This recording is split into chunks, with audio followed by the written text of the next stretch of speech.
Dear learners, the daily ক্যাম্পাসে গুচ্ছ update সংক্রান্ত একটি নিউজ এসেছে। চলুন আমরা সেই নিউজটি দেখে নিই। তো নিউজটিতে বলা হয়েছে যে গুচ্ছভুক্ত 24 বিশ্ববিদ্যালয়ের 2023-24 শিক্ষাবর্ষের বিভিন্ন বিশ্ববিদ্যালয়ে ভর্তি আবেদনের সময়সীমা শেষ হয়েছে গতকাল বুধবার।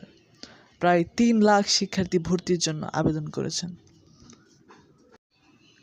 আজ বৃহস্পতিবার 30 মে 2024 সকালে গুচ্ছ ভর্তি পরীক্ষা আয়োজক কমিটির একটি সূত্র দ্য ডেলি ক্যাম্পাসকে এ তথ্য নিশ্চিত করেছে।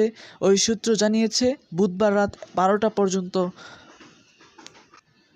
2,87,942 জন ভর্তিচ্ছু শিক্ষার্থী ভর্তির আবেদন করেছেন।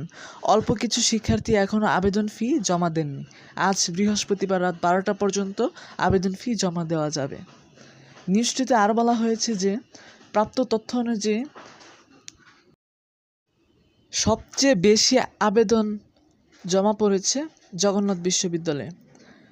জগন্নাথ বিশ্ববিদ্যালয়ে ভর্তির জন্য আবেদন করেছেন 29,603 জন, ইসলামী বিশ্ববিদ্যালয়ে 22,461 জন, শাহজালাল বিজ্ঞান ও প্রযুক্তি বিশ্ববিদ্যালয়ে 20,842 জন, খুলনা বিশ্ববিদ্যালয়ে 17,664 জন, হাজী মোহাম্মদ দানেশ বিজ্ঞান ও প্রযুক্তি বিশ্ববিদ্যালয়ে 16,339 জন, মাওলানা ভাসানী বিজ্ঞান ও প্রযুক্তি বিশ্ববিদ্যালয়ে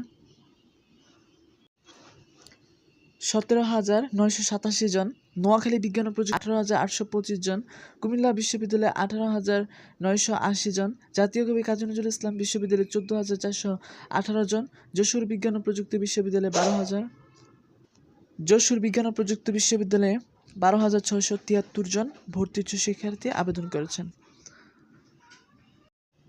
গুচ্ছ সংক্রান্ত যে কোনো আপডেট পেতে আমাদের চ্যানেলটিকে সাবস্ক্রাইব করে পাশে থাকুন। ধন্যবাদ সবাইকে। ভালো থাকুন, সুস্থ থাকুন।